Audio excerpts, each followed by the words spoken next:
The black taxi driver was ignored until he said, "I drove your mother to the hospital that night." I drove your mother to the hospital that night. Ethan looked up from his phone, annoyed. "What are you talking about?" The driver didn't turn around. His eyes stayed on the wet road.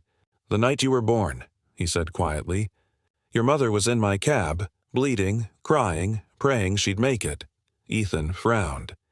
"You must be mistaken." The driver's voice stayed steady. "She said her baby's name would be Ethan. I remember her voice shaking when she said it." Ethan's face changed. His mom had told that story, how no ambulance came that snowy night, how a stranger drove her through the storm when everyone else refused. You were that driver?" he asked slowly. The man nodded. "Yeah, she gave birth minutes after we reached the hospital. You both almost didn't make it. I waited outside until they told me you were safe." Silence filled the cab, only the sound of rain tapping on the glass. Ethan stared at the driver's reflection in the mirror. Gray beard, tired eyes, a face that had lived more life than comfort. "Why are you telling me this?" Ethan asked. The driver exhaled. "Because I saw you on TV last night. You said, 'Guys like taxi drivers don't matter.'"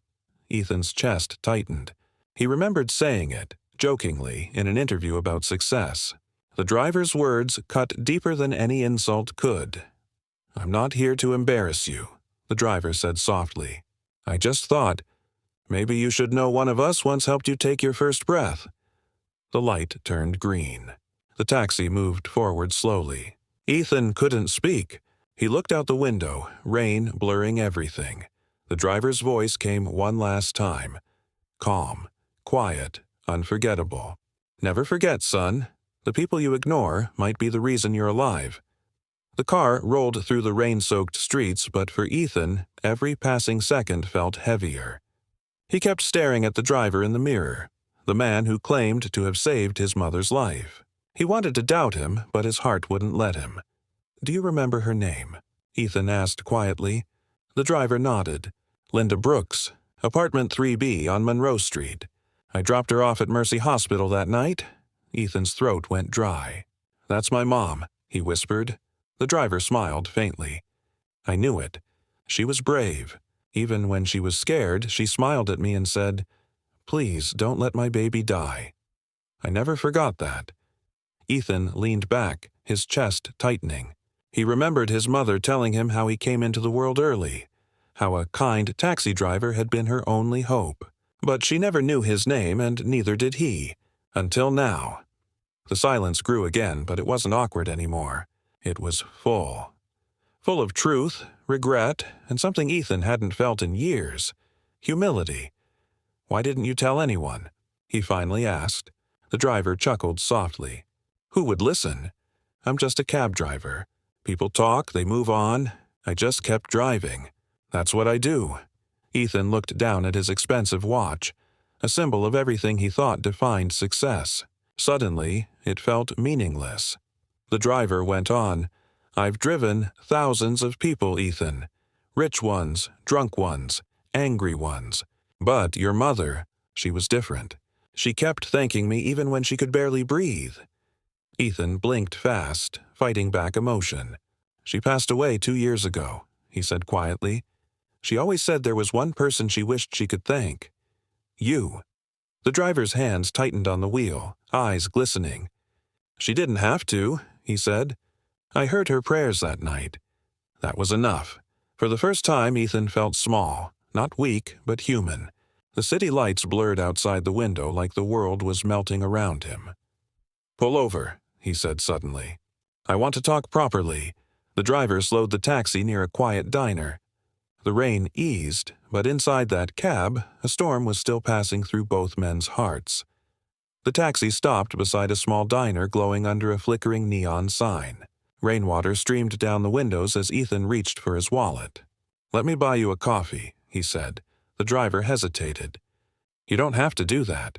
"I want to," Ethan replied. "It's the least I can do." They walked inside, shaking off the rain. The diner was quiet, only 2 other people and the smell of old coffee in the air. They took a corner booth.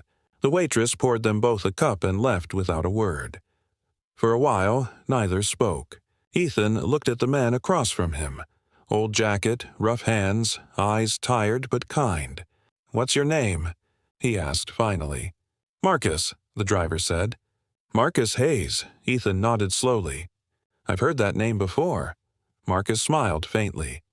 "Maybe your mom mentioned it. She asked once if she could send me something to thank me.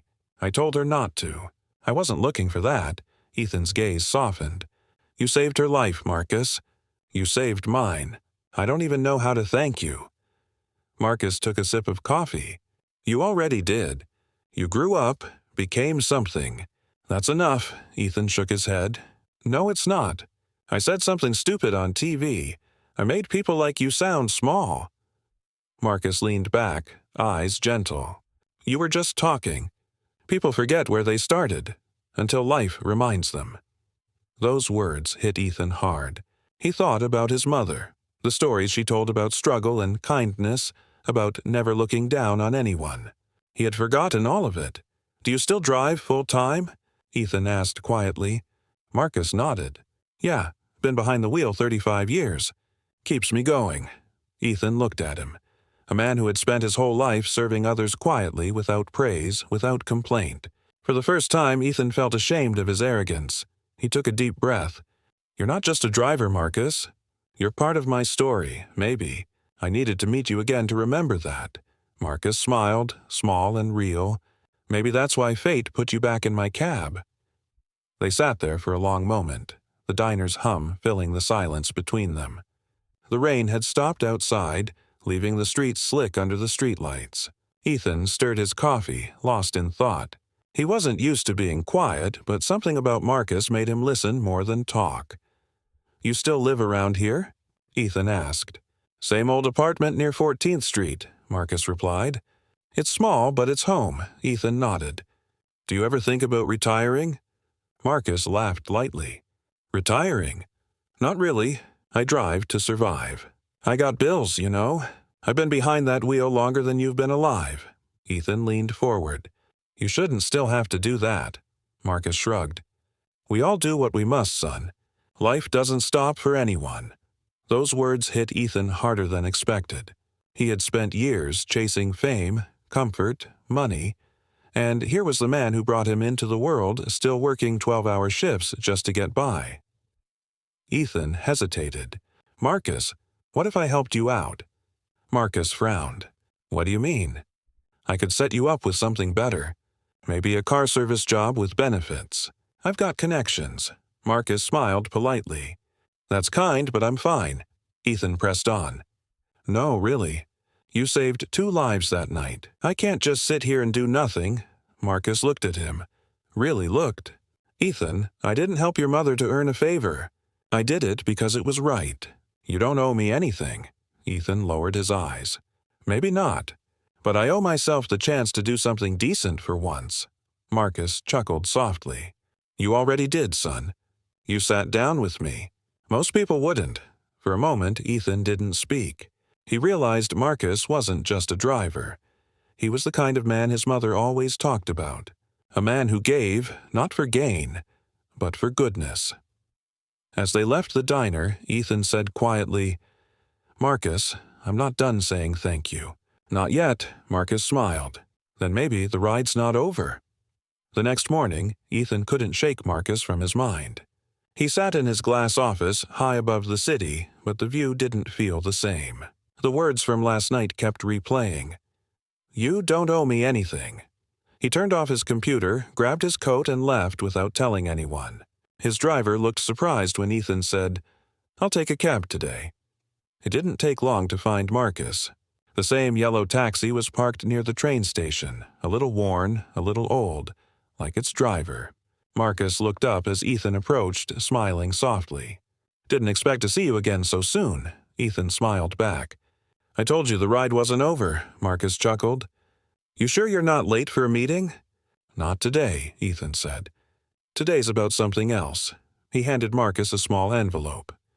"This isn't charity," he said before Marcus could refuse. "It's gratitude. My mom would have done the same if she had the chance." Marcus hesitated, opening the envelope slowly. Inside was a check, not flashy, but enough to change things.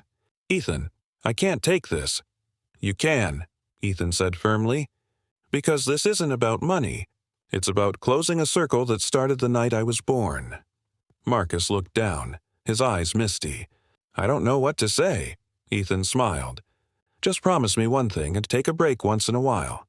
You've spent your whole life helping others. Let someone help you for once."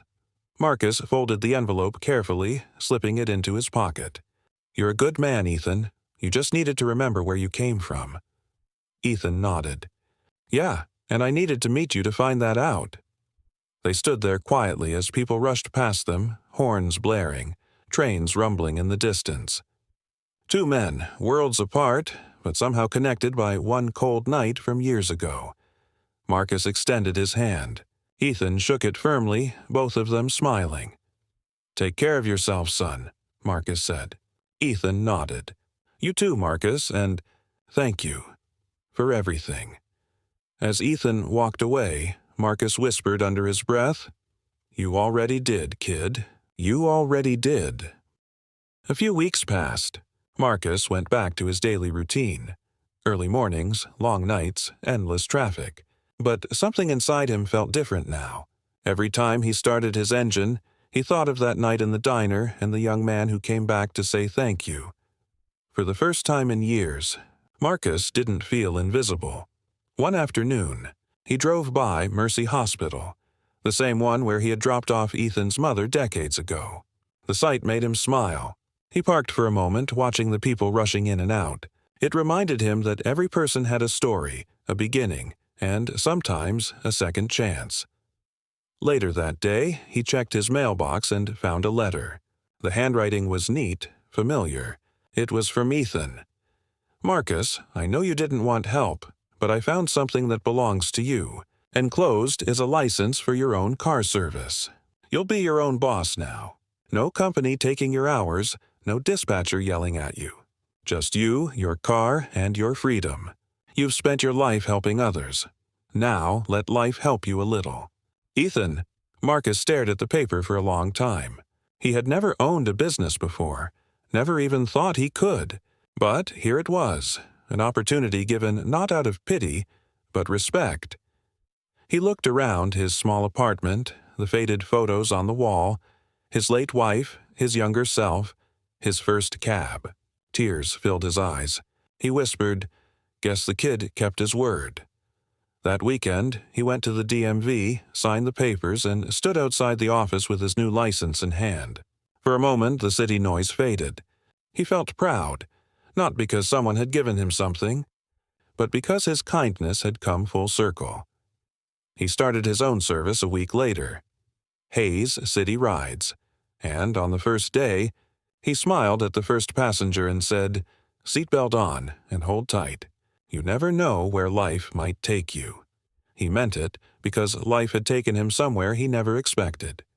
Peace. Ethan's life started to look the same from the outside. Meetings, cameras, awards, but inside something had shifted. The noise that once excited him now felt empty. He couldn't stop thinking about Marcus, the man who had no fame, no fortune, but more peace than anyone Ethan had ever met. Every time Ethan saw a taxi on the street, he looked twice, half expecting it to be Marcus's. One night, while scrolling through the news, he saw something that made him smile. Local driver starts his own company, focused on respect and kindness. There was a photo of Marcus standing beside his yellow car, holding a license with his name on it, Hayes City Rides. Ethan couldn't help but laugh softly. "He actually did it," he whispered. The next morning he called his assistant. "Find me a driver named Marcus Hayes," he said. "I want to book a ride." Later that evening, when a familiar car pulled up in front of his office, Ethan grinned. Marcus rolled down the window. "Need a ride, son?" he said with a knowing smile. Ethan got in laughing. "I figured I owed you one more fare." Marcus chuckled. "You don't owe me anything. But I'm glad you called." As they drove through the city, the roles felt reversed. Ethan quiet, thoughtful, Marcus calm and grounded. They didn't talk about money or success. They talked about life, about struggle, about people. "Do you ever think about that night?" Ethan asked. Marcus nodded. "Every time it snows. I remember her voice. I remember how she held your hand and told you to stay strong." "You did?" Ethan looked out the window. "She'd be proud of you, you know." Marcus smiled. "And of you too, kid. You found your way back to who you were."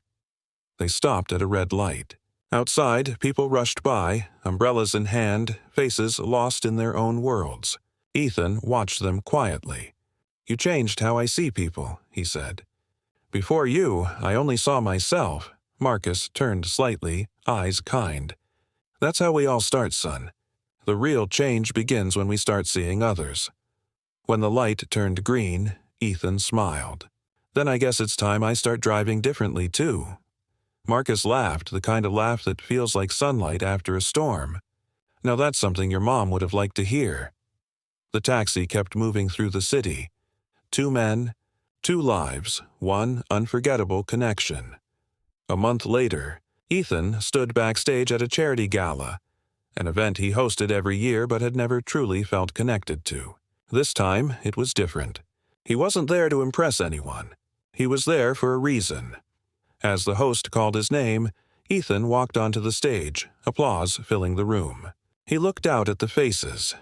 Wealthy donors, business leaders, people who once reminded him of himself. He took a deep breath and said, "Tonight, I don't want to talk about money or success. I want to talk about a man who changed how I see life." The room went quiet. "His name is Marcus Hayes," Ethan continued. "He's a taxi driver, or at least that's what I thought he was. But he's more than that. 28 years ago, he drove my mother through a snowstorm so I could live. And a few weeks ago, I had the chance to meet him again. He didn't ask for anything. He didn't even want thanks. But he reminded me that dignity doesn't wear a suit. It wears kindness." The audience listened, silent and moved. Ethan smiled, a little emotional. "We spend our lives chasing things that fade. But the people who truly matter are often the ones we overlook. Marcus didn't save my mother for fame. He did it because it was right. And that's the kind of greatness this world needs." He paused and looked toward the crowd. "Marcus, can you join me?" There was a stir in the audience. Marcus slowly stood up, dressed neatly in a simple jacket and tie. The crowd turned to look as he walked to the stage. Ethan met him halfway and hugged him tightly. Tears shimmered in Marcus's eyes. "You didn't have to do this," he whispered. Ethan smiled. "Maybe not. But sometimes the world needs to see what real heroes look like." The crowd stood and applauded. For the first time in his life, Marcus looked overwhelmed. Not by pity, but by respect. Ethan handed him the microphone. Marcus spoke softly. "I just did what any man should do. We all get chances to do something good. Don't ignore yours." That night, Marcus didn't just get applause, he got honor. And Ethan found something he hadn't felt in years: peace. Moral of the story: true greatness isn't in wealth or fame, it's in kindness. The people we overlook often carry the biggest hearts. One small act of goodness can change a life, and sometimes it can come full circle to change our own.